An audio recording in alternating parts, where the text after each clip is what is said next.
Hey, Brian. Hey, Elliot. What's the talk of the table? Today, we are sitting down with Andy Boyd. Andy is the owner and founder of Pandion Games and the designer of games like Waffles for Esther, Badger Coyote, Substratum Protocol, Whispers in the Walls, and most recently, Midnight Muscadines. Andy, welcome to the show! Welcome. Hey, thanks for having me. So good to have you. So great to have you here. We were joking off mic that you and I have been orbiting each other for probably 3 or 4 years now online. And it's very nice to finally hear your voice and put a face to the Absolutely. name. I feel like that is pretty much everybody in the TTRPG community that has met on Twitter and now Blue Sky, where it's like, we know each other, we've never talked to each other. So yeah, it's very nice to finally put a face and a voice to the name. It is interesting that it's fun for me being slightly on the outside of this, of seeing like Elliot's at More Blueberries have similar timelines with other people that we interview, and it's like, ooh, what are they doing? What how are these people doing stuff differently? And it's very cool. I love that. And we're going to get into all that today. We're going to talk about some business stuff. We're going to talk about your catalog of games. But what we want to focus in on here is really one of the things that we were talking about when prepping for this interview is that there's a really clear identity to Pandion Games that you see on the website, on your Instagram ads, on your itch page, really intentional, conscious, like focused identity. And I realized as I was looking through these that I'm struggling to put what that identity is into words, but it's like, and I know it when I see it. There is an identity here. So I figured, why not just ask you? So, Andy, if you could put the identity of Pandion Games kind of into words for us, how would you put that? Yeah, so I think it's narrative focused games, but it is specifically away from a focus of combat. And we have that with pretty much everything from the horror games where, you will probably die in one of the horror games, all the way to, the cozy slice of life. Hey, we work at a diner kind of thing. It is more rounded edges of game design, right? It's not prickly. It is much more approachable. I want to use the word cozy, but I don't know if that's 100% accurate. We go for kind of a nostalgia. We look to design games for people that have maybe historically bounced off tabletop role-playing games in the past to kind of be like, hey, we're friendly. You can come, you can approach, you can read this. Everything's good.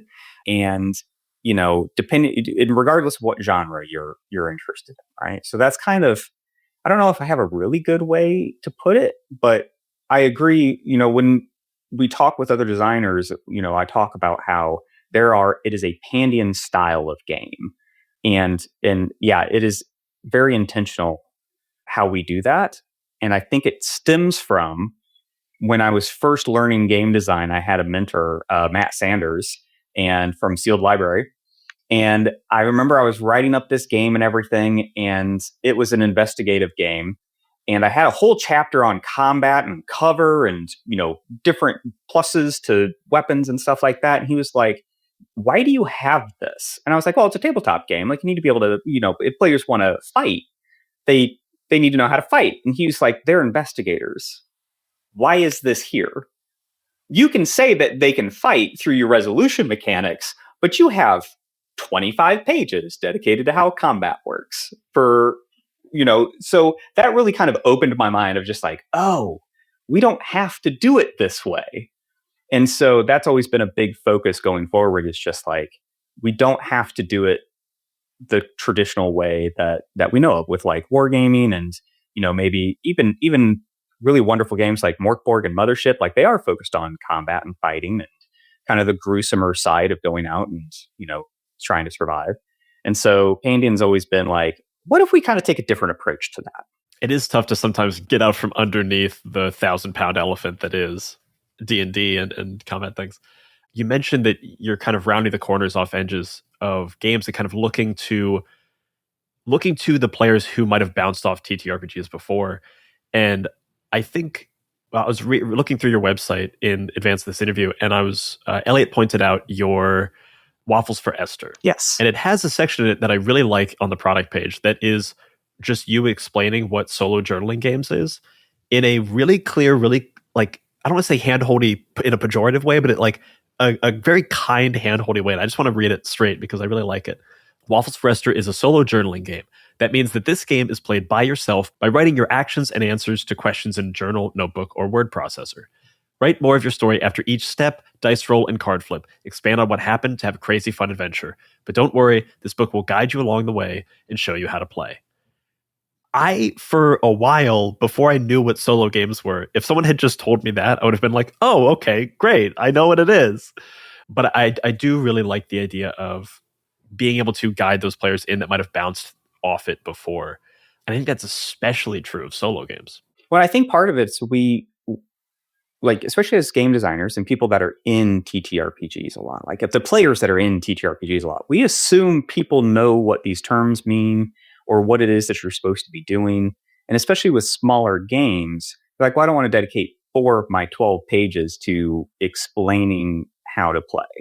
But I think it's still important to put in these little blurbs, right? And like say, hey, here's what this is. Yeah, it seems like there's a real care given to accessibility for games, like to your customers and your audience, in that, like, one of the other things I was impressed about on your website is this idea that every listing has symbology, like an iconography about how many players it is, what the materials are, and like a short blurb about it. And this carries through from your site to your ads. That, I think, is such a strong touch for getting people to understand what something is right away. Where did this decision to like make this kind of accessibility and education forward come from? Did you learn this like a hard way, or was it just something that like from jump you were like, no, I need to make this clear for everyone? Some of it was kind of the hard way. Some of it was the mentors I had. So, I very early on in my game design career, I worked with like Matthew Gravlin and Jay Dragon and Matt Sanders, who are very focused on accessibility as well in their own games. And so that helped a lot of just while I was learning how to write games, I was working with people who wrote in an accessible way by default, right? So there was that. But I also come from a background of, so I worked in education for 20 years. I was on the IT side of things, but I did a lot of training and working with teachers to build technology into their curriculum and smart classrooms and stuff like that. And so I got a lot of exposure to how do we take this complex tech piece and explain it in a way not only so the teachers and the professors could use that tech, but then they could then turn around and explain it to third graders, fifth graders, high schoolers, right? All of that. And so finding those different levels of explanation for what is potentially a complex topic, because there's a lot of complex topics in TTRPGs, is kind of something I've built up over time. And writing that kind of, I don't want to call it documentation, but that's kind of what it is, right? Writing that kind of documentation that says, here's this complex thing. I have boiled it down as simply as I can to explain it. And you'll see this in like my rule summary. So on our larger books, like in Substratum Protocol, at the very beginning, I have one spread. Here's all of the rules simplified. So you can just see everything all at once on one page and just kind of digest that. And then you can dive into kind of what are the edge cases and, hey, I have a question about this and oh, this came up in date. That's deeper in the book and that's fine. But I really like this idea of how do we take these 80 pages, 120 pages and condense it down so we can explain it as clearly as possible across one page. And I want to put that up front. A lot of game designers are like, no, we're going to put that in the back of the book. And I was like, no. Put all the important stuff right in the beginning. Yep. Give them the big picture. And they might have questions right after they read that. They're going to be like, oh, well, I don't really understand this. What do you mean by that? Now it's time to go read the book because you have those questions. It's great to hear some of this stuff because it is funny how you hear it and you're like, of course, that's obvious. Like, of course I should do this. But you don't know what you don't know. And until you finally see the like obvious thing in front of you, you don't know what to do it. And I love finding those little moments. I will absolutely approach people and I'll say, I don't know enough to ask intelligent questions right now. So I just need you to start throwing things at me, throw data, throw information at me first, because I don't even know how to ask a question right now. And so that's kind of what I try to do with our game design is I want to throw enough bits of information at somebody ahead of time at the very beginning where they go, ooh, now I'm thinking about this. I have this question. How would I do this before they even get into the guts of the book? And I think it's the same thing with like the ad images. It's like, okay, here's, that quick one line pitch. Here's your symbols that tell you different things. That's just enough of information where like you go, what do you mean it's a horror letter writing game? That's all I know, but now I know something. And it's not a paragraph of words, right? And now they can start asking questions. I feel like one of the other ways that like your games pull people in is the visuals of them. Like, you have strong covers, and it's interesting because this is another one of those things I struggled to identify, is that there is a cohesion to the visuals of your library across really different games. And I'm curious, like, when you think about the visual identity of Pandion, like, is there like, do you have a style guide you keep in mind? Is it just you like see a cover and you go, that's not quite a Pandion game? Well, how does that work visually? And as you kind of put this together, because when you see them all together, you're like, oh yeah, these all belong in the same library. I appreciate that you think I'm organized enough to have a style guide. I do a little bit, but it's mostly based on vibes. But I can tell you, so the main artist that we work with, Galen Peugeot, he's absolutely amazing. He's worked on Stoneburner with Fari. He works with Spencer. That's he right. works I know with that me. name. He's all over the place. The guy is amazing. So what I kind of started as out of necessity, which is working within a limited color palette, working with generally fairly flat colors. So we don't do a lot of shading. It's not like a fully rendered oil painting kind of art. Galen's kind of picked up on, and he runs with that. So when we first start doing design and talking about the cover of books, I come to him with here are the 5 colors that I'm going to be using within the layout. Or I work with him to identify those colors, right?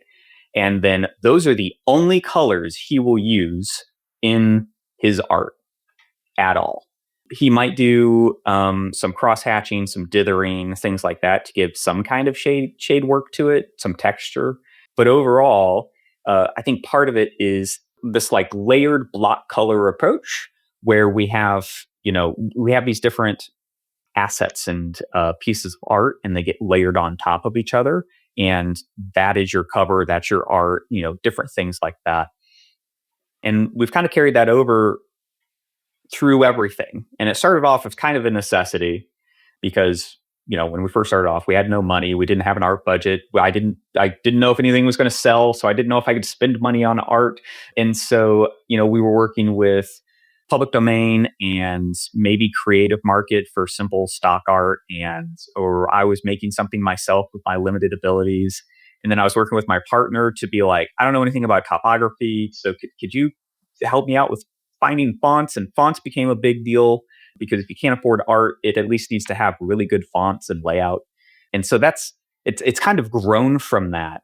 And I think you'll continue to see where we use these limited palettes within the cover and within the artwork. Because I think I agree. I think it's a really nice cohesion that we have, and I'd like to continue it. There's another element to your work that, like, I think in the years that we've sort of simultaneously been creating has been a growing thing people crave and want, which is solo games. And I think that one of the things that, and this is also an accessibility piece, one of the things that's really interesting about your library is, first of all, you have 7 solo games, just like solo only. You also often make your multiplayer games solo plus, where they have a solo mode. And I was particularly interested in the fact that on the Midnight Muscadines page, in the book section, the first bullet is, there's a solo kit in here. Like, you can play this game right away. Why are you drawn to solo design as a designer? And maybe also, like, on the business side, is there a business consideration to it? So I want to start back in 2021. This won't be that long of a story, but I don't want anybody to be like, oh no. But so back in 2021, I started working with this wonderful designer. Her name was Armanda Haller, and she was just kind of starting to pioneer this idea of solo journaling games. And I was working with her as well. And this was back during the time where like Anna Blackwell with Delph and maybe Thousand Year Vampire were really the only solo games. Otherwise, what you had was GM emulators. emulators like Mythic and stuff like that. But they didn't really exist on the market. And so we were very much just playing around and seeing what is solo? Can you use cards? Can you play as a solitaire, triangle? There's a Discord server that ended up getting created called Solo But Not Alone. And a bunch of designers jumped in there to do solo design and stuff like that. So we started off very, very early in the design career, really being like, ooh, solo games are cool. And one of the reasons I'm drawn to it, well, there's multiple reasons. One, I love writing. I love telling stories. That's actually the biggest thing that I enjoy about tabletop is storytelling, the narrative. And with a solo game, really what you're doing is you're building a framework and a foundation of a story or of a genre of story that then the player takes and they craft specific stories with that framework. And so I really like this idea of like, ooh, so if I take this and I tweak this here, or maybe I seed it with these ideas, what kind of stories can come of that? And I really love that, because although I love writing and I love writing like short stories and stuff like that, I'm really terrible at finishing. And so coming in and being like, I'm going to build this fountain. I have a story idea. So Substratum Protocol is perfect. And a lot of our solo games are really good for that, where you say, oh, here's a waitress who has her favorite regular person that comes in and they've gone missing. What happened? Right? That's your framework. So I love developing stuff like that and then putting the rules in place that say, this is the type of story that we're trying to tell. It's a mystery. It's a delving horror game where you're trying to avoid eldritch things that are occurring, or you have to deal with madness that is overtaking you as you delve further down, right? There's rules that are associated with that to like help with that gameplay or help uncover that story for the players. And so that's very much why I absolutely love building out solo games, is because you can kind of build that narrative framework. Elliot and I, not too long ago, were talking about like, it's wild to us that solo games have picked up so much. Like we wouldn't have expected that 4 or 5 years ago. And even like last year, we wouldn't have expected that. I remember like, what was that game? Ironheart, that raised like $250,000, raised an obscene amount of money. I'm not jealous at all. Game. It's fine. No. Who is? Right. But what is it? Do you have, to be a little prescriptive, why do you think this has become such a bigger thing in the community? I think there's two things, maybe more, but definitely two. One was COVID. We all started isolating. We all were sitting maybe with one other person in our house, right? And that one other person might not be the person that likes to play games. And you still have all these interests in things that you wanted to try, and you really wanted to play something, but you couldn't go over to somebody's house responsibly and to go play these games. And so, I mean, 2021, 22, 23 was really where we started seeing this boom. And, it's this time where people are more alone. They're more isolated. Maybe it's harder to schedule because now we're in disparate. People moved across the country because of COVID. And so the original friend group maybe it's online only. And while online is great, that's still scheduling, and it's still not the same as sitting around a table with your friends with pizza and Cheetos and Mountain Dew and maybe some beers and wine, and you're just having a hollering good night. Online's still a bit different. And so I feel like people gravitated more towards solo games because you can still have kind of these experiences and these really exciting moments of rolling dice, narrative, gameplay. And you can do it whenever you want. You can do it at any time that you want. You don't have to schedule it with anybody else. It's not once a month or once every other week and somebody cancels. And so maybe you have to cancel the whole game. You go, hey, I really want to explore this world, or I want to do this thing. And you just sit down and you do it. And I think that's fantastic that we're providing that. Notice it with board games too. We're starting to see it a lot more at board games where they go, it's 1 to 6 players and we have specific rules for the solo mode. And maybe we've changed the game completely how the game plays for solo mode. And we kind of see that starting in tabletops. Like when people first started doing solo support within tabletop role-playing games, it was here's the multiplayer version of the game. And then we have this whole separate rule set for if you want to play it solo, or tweaks. Like, here's 3 pages of tweaks to make it work solo. And now, 4 or 5 years later, what we're starting to see is people build the ability to play solo into the game by default. And it just so happens to also support playing GM play as well, which is kind of your default. And that's kind of what we're doing with like Substratum Protocol and Midnight Muscadines specifically is an even larger version of that, where it's the rule set does not change. The rules, there is no like list of like, here's the rules that you need to change in order to play solo. That does not exist for Midnight Muscadines.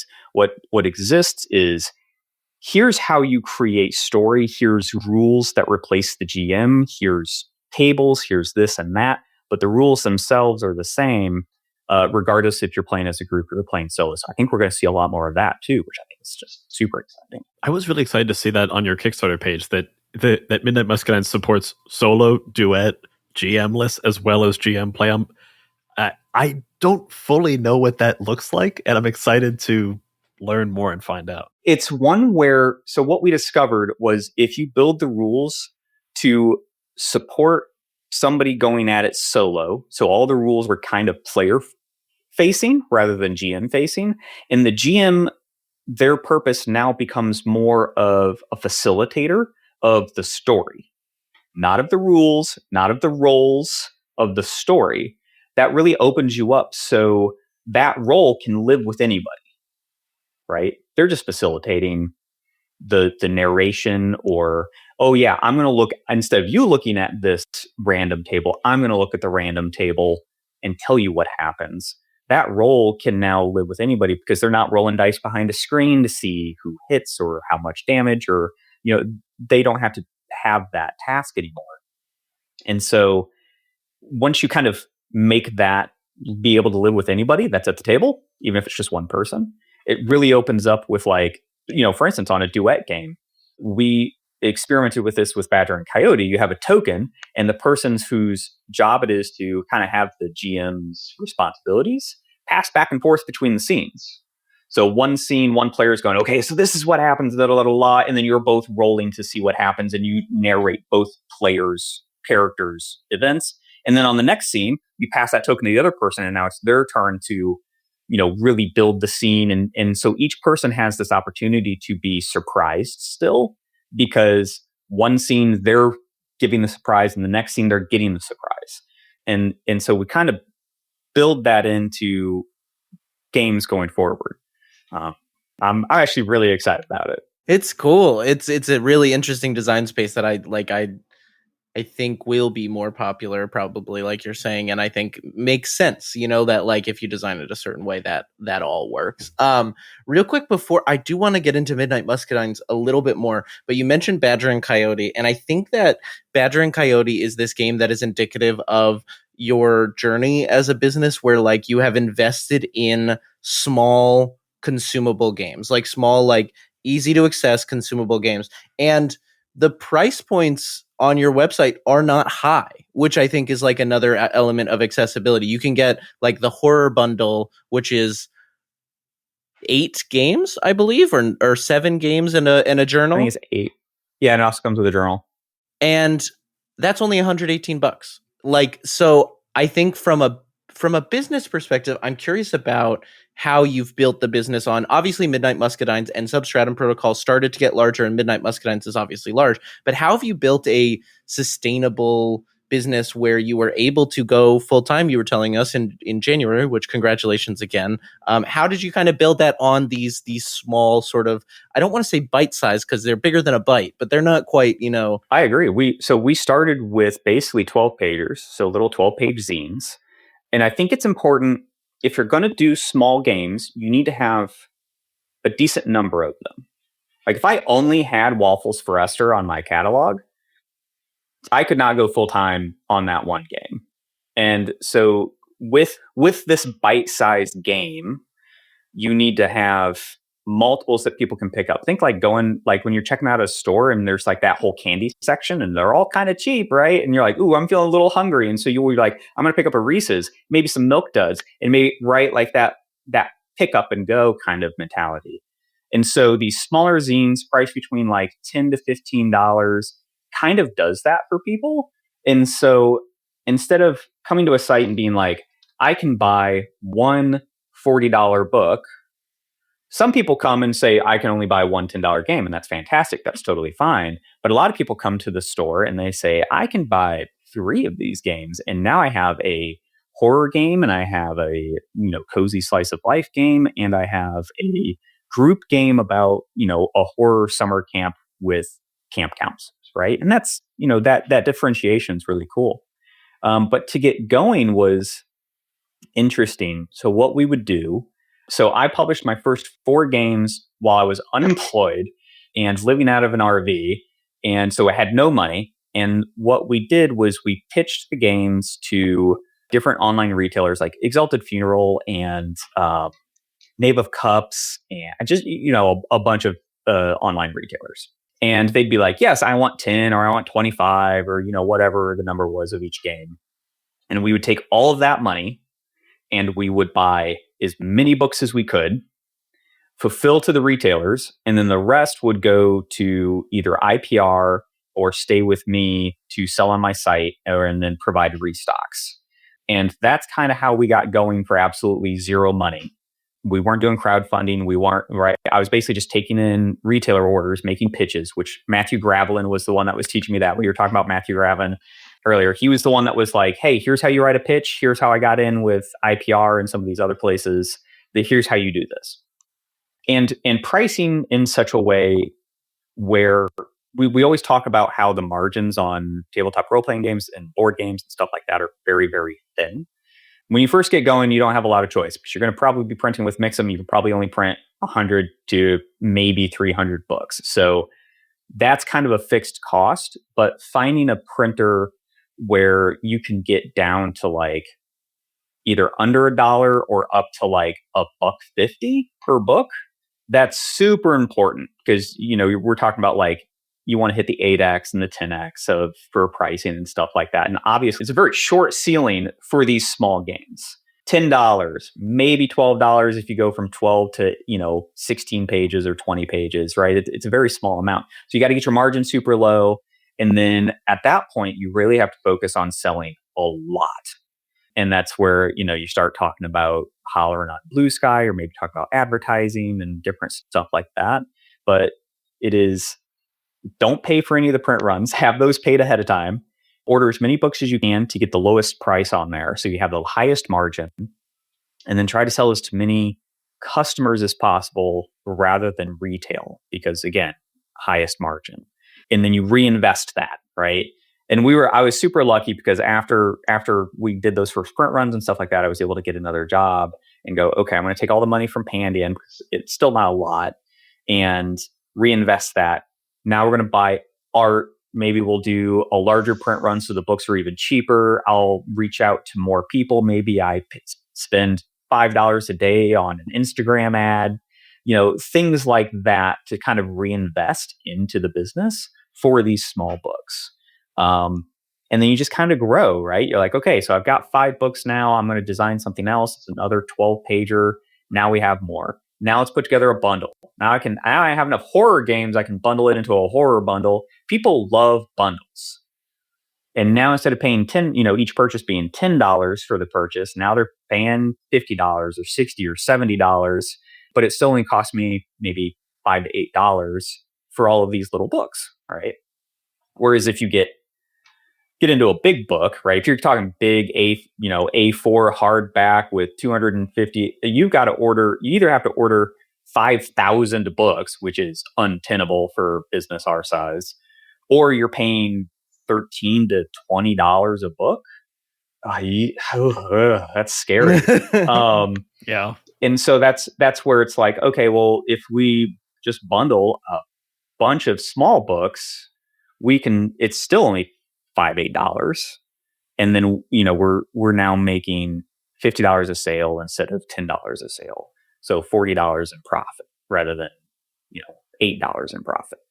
So that's kind of how we built up over time, and then of course then we start getting into slightly larger books as well. It's the talk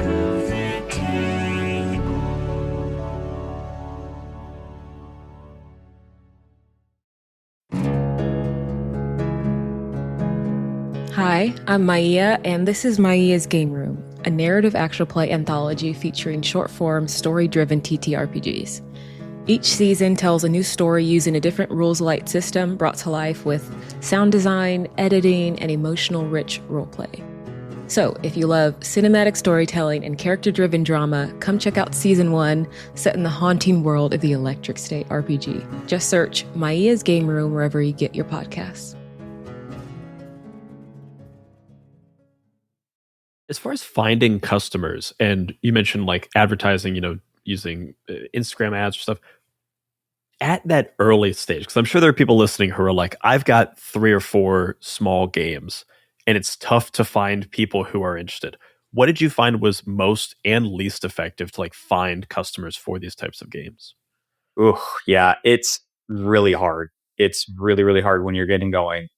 So obviously word of mouth is very important. So we were doing Twitter and posting on all the socials and Instagram and all that stuff. Building a mailing list was huge. So we have spent years building our mailing list. And that can be multiple mailing lists. So for instance, like when you put something up on itch.io and somebody buys it on itch.io, they go on a mailing list for that product. Use that. That's huge. So things like that. But then also, and these are all free things, right? Mailing lists should be free. Don't spend money on a mailing list. That's silly. Some people do that. Don't do that at your early stage.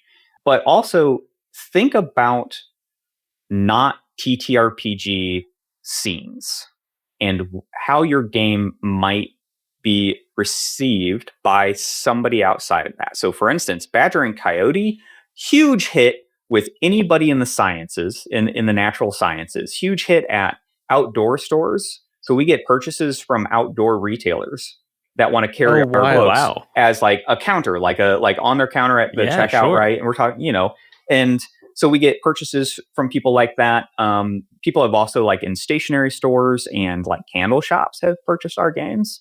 And so we've reached out to these people specifically and been like, okay, so maybe not just TTRPG players, but like people who have these other interests where this game kind of fits those vibes.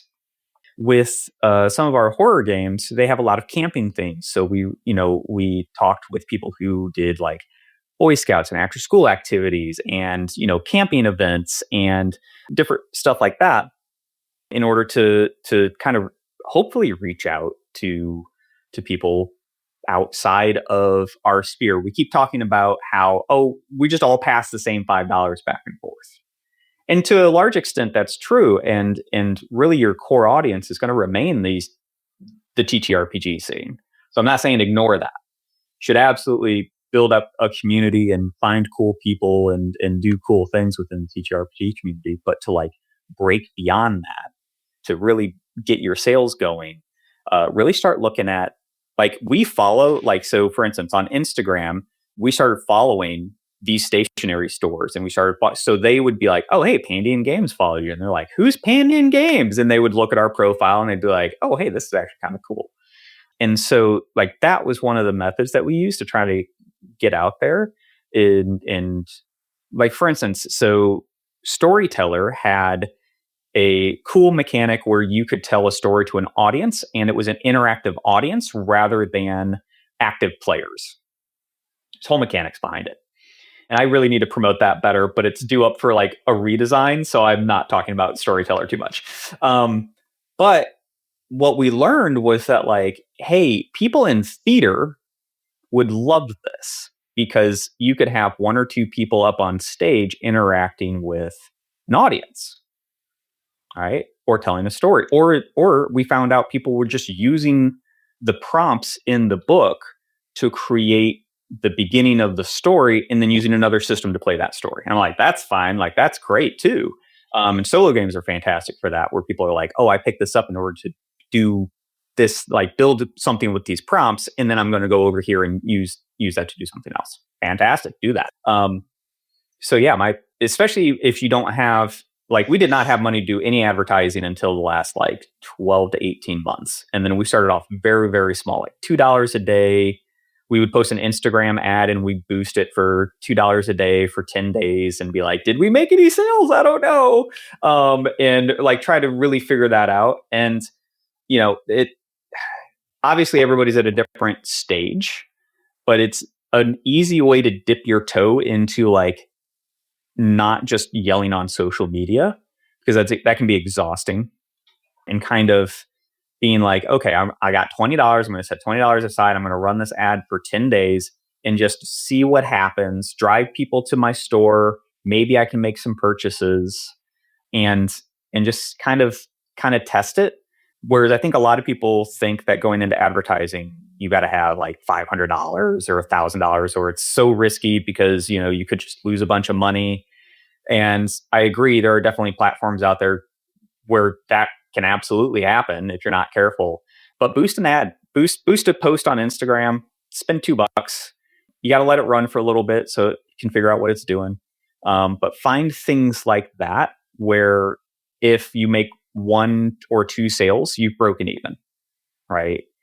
That was kind of my goal at first while we were learning all this, was if I spend some money and I make exactly that money back, that's good. That means I can do it again and maybe do it better. And so that's kind of how we started with advertising. And I think there's a lot of people that can tell you how to market towards the TTRPG scene, and like community building's huge, and I'm terrible at it.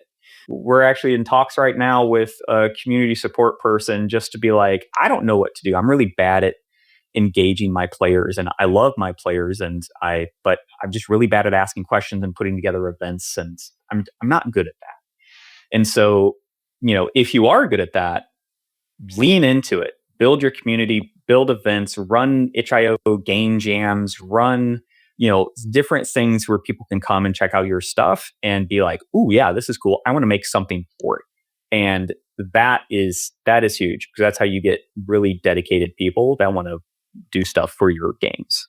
Ooh, a lot of good stuff in there. There's like I'm trying to figure out what the best stuff to pull out, because it is like, I think one of the things you said in there that I really resonated with as a small business owner is like, okay, I'm going to spend this money, and if I can make it back, that's good. Like that is such a key kind of like mentality thing that I think is important in early days. Like I remember I did my first ever like local con tabling, and it was like at an art festival, and I didn't sell a lot of games, but I just broke even on the festival. So I was like, okay, I know I can set up a table and I can sell games, and then like hopefully the next con will be like profitable. But this one was break even. So now I know I can do this thing. I can sell. It's like there's so many things about like doing this and getting it to a business where you just have to make yourself believe the sentence, I can do that because I just did, and then move to the next one.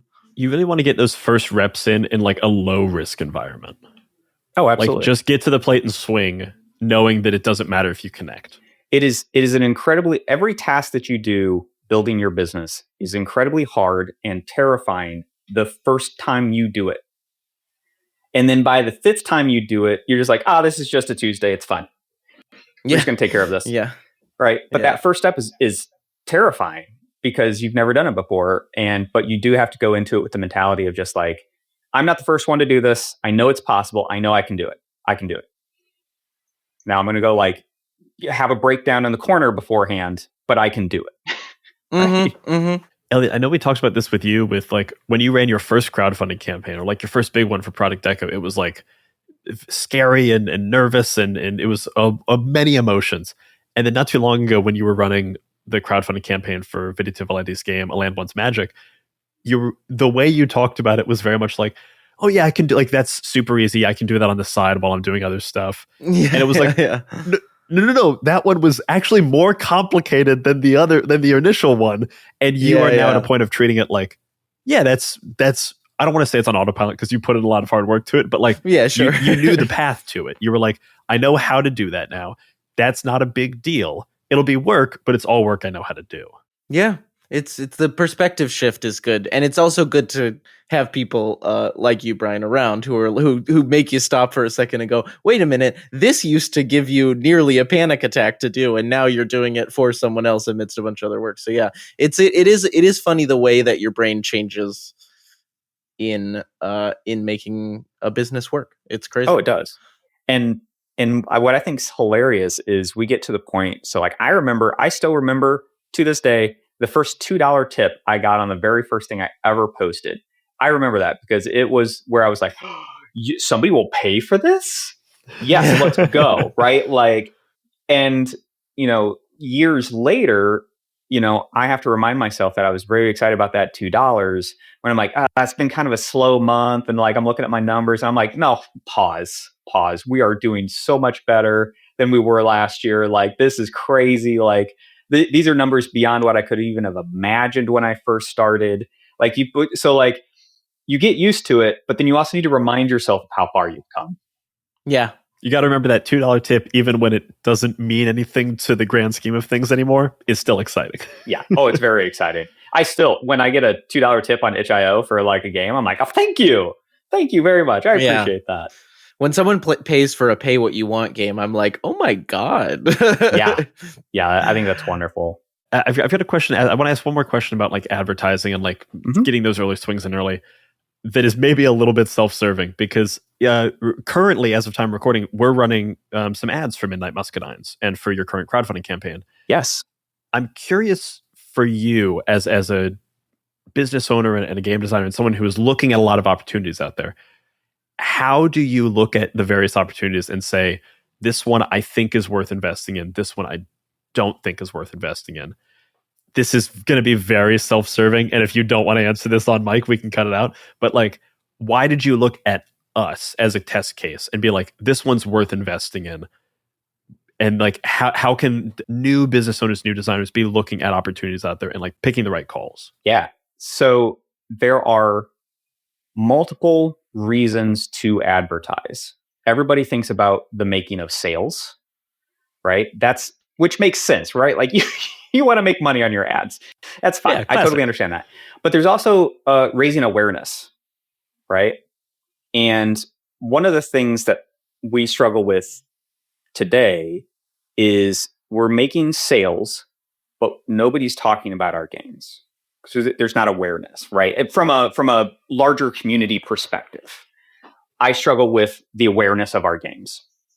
And so when I was looking at different ways to advertise, Meta and Instagram ads and stuff like that, those are the conversions. That's like we're spending the kind of money where I need people to come to the page and purchase something.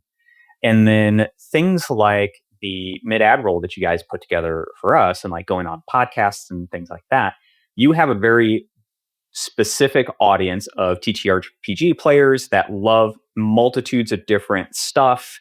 And while I hope that converts over to sales, really what it is for me working with you guys is getting the name of Pandion, getting Muscadines, getting this idea of something, this difference game in front of these really kind of dedicated players, people who are really deep in the scene, and making them aware that we exist and making them aware that Midnight Muscadines exists. So it is, for me, there's that 2 tiers. And when you first start, you don't worry about these splits. You don't have the money for it. I barely have the money for it.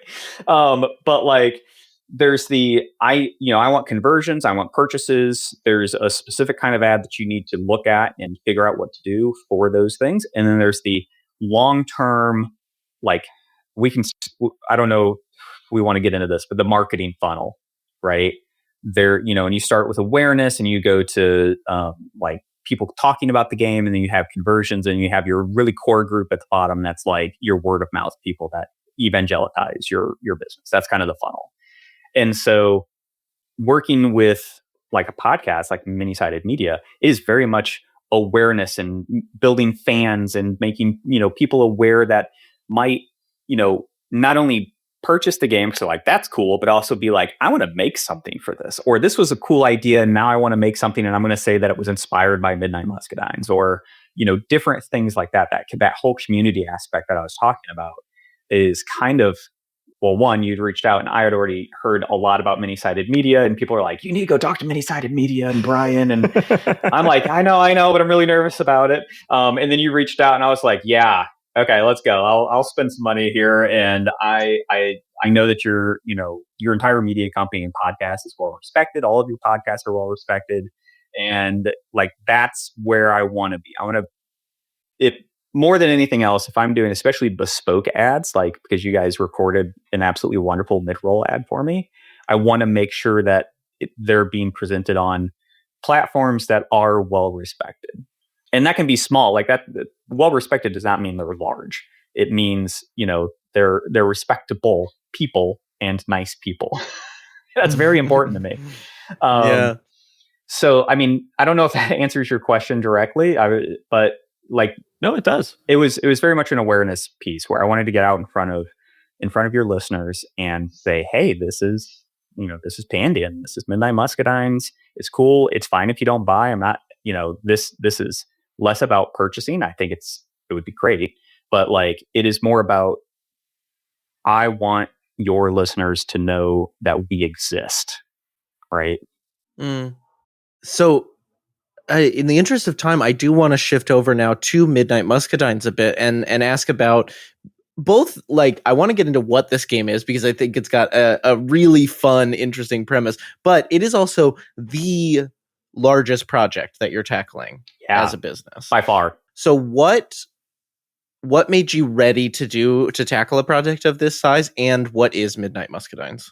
So Midnight Muscadines is about deliciously magical jam that you go out and craft. So the core piece is that you are marmoteers and you are striking out into the twilight of the Wildernite, where the last source of magic still grows and is concentrated within the grapes of the Midnight Muscadine plant. And so you go out and you harvest these grapes, and that is what still allows the world magic to exist. And so you preserve them down and you store this magical jam in the Marmoteer cellars beneath Lake Solon, and that gets distributed over the course of the year to all of the places that still need magic to function. And you go out and harvest, whenever Midnight Muscadines is. So that's the basic premise of the game. And there's it, like we had talked before, it is very solo centric, but it's designed for play of any kind of group type, which is really cool. And your second question was, so I think that it's important to highlight, like, the book here is going to be 150 plus pages, I think. Yeah, I think we're sitting at like 180. 180. What from your 12-page zines to Substratum, I think was in the 88 to now 180. What made you ready to tackle a project of this size? Well, so I think it is like steps. So everything I do is stepping up as we go. So 12-page zines, 24-page zines, 44-page, right? Like the whole thing. And I think I was finally at a point where there was a game that I've wanted to make for a long, long time. And, that has a full setting and can be played as a campaign. Most of our games are solo based, and they kind of have a beginning, middle, and end. And so you might play them for 3 to 5 sessions. But I really love campaigns from a gameplay perspective. And so I really wanted to make this kind of bigger game that was still a Pandion game that could be played more of a campaign, more sandbox, more open. And so I wanted it to be rules easy, not necessarily rules light, but give players a lot of ability to say, okay, here's my player. I can get into it quickly. I don't need to know a bunch of fiddly rules to really get going. But if you're like, ooh, I really want to do this really cool thing, or hey, I'm looking at these abilities, and if I have this ability and this ability, I could chain that together. I could do something really cool. Or, I really, dials for players to tweak. Because I think that's something that players really like to do. That's the game part of a role-playing game.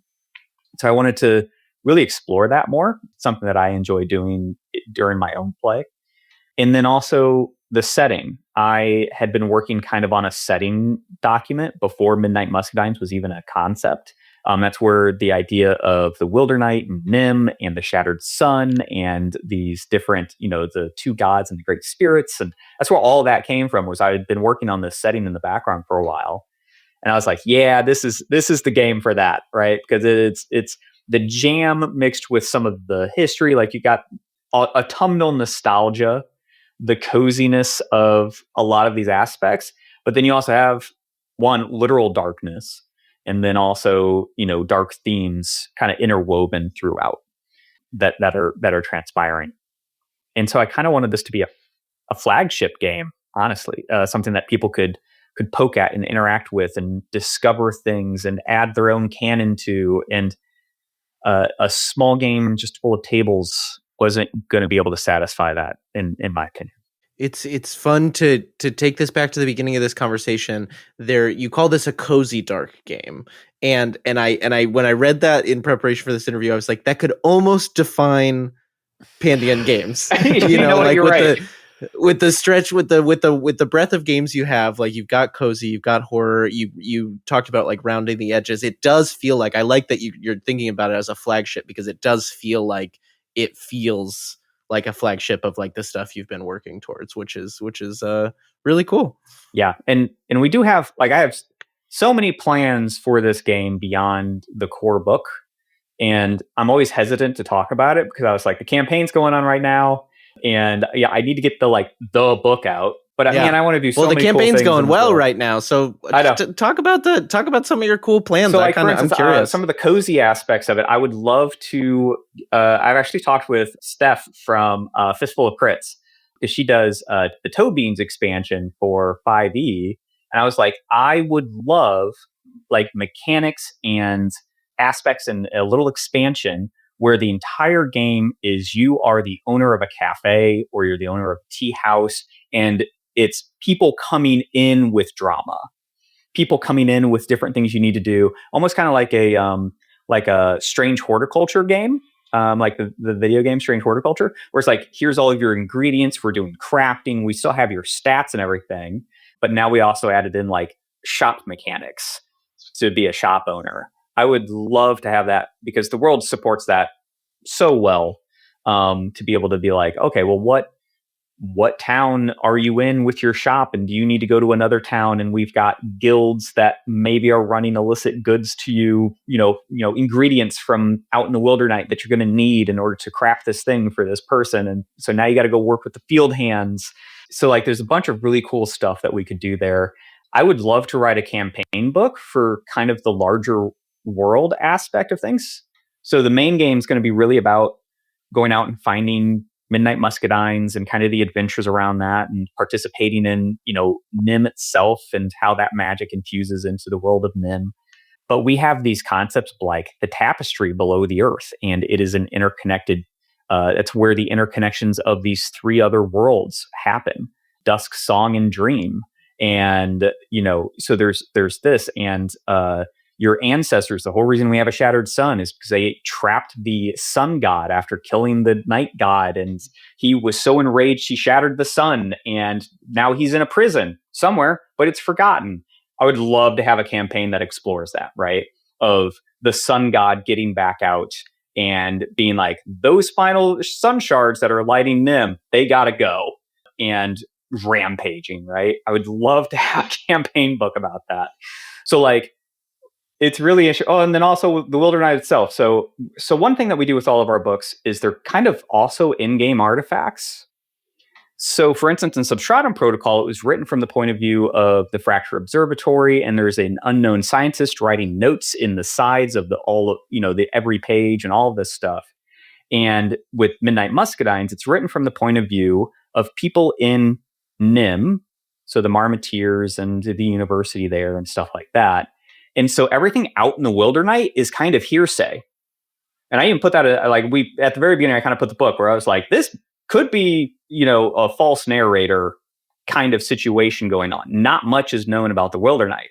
And so in the future, I would love to release an expansion where it's written from the point of view of people in the Wildernite instead. And I think that would be really cool. It's really fun that you're coming at the idea of the future of this game and potential expansions from, let's be very clear, we're starting with a game about finding and preserving jam. Yeah. And then it's gonna go from a hyper niche idea and then just expand out on the, because you've built a very rich world in that. And it's like, rather than just look at one little pinpoint of it, let's start to look at the broader scopes or the different people that interact with this magical jam. Well, and so the nice thing is the whole jam aspect is our magic system, right? So you craft, that you're crafting spells, and people can get additional jam jars to carry 2 spells at once. And because it's jam, your spells can skunk based upon the number of usages and like go bad. That's so good. And so like you're always collecting ingredients from around the world and adding them to your jam jar to get new magical effects. And then those go bad because you use them so much. And so now you got to add new ingredients in. And so there's this really cool pinpoint of like, you know, it almost seems silly, right? Like, oh, you're making jam.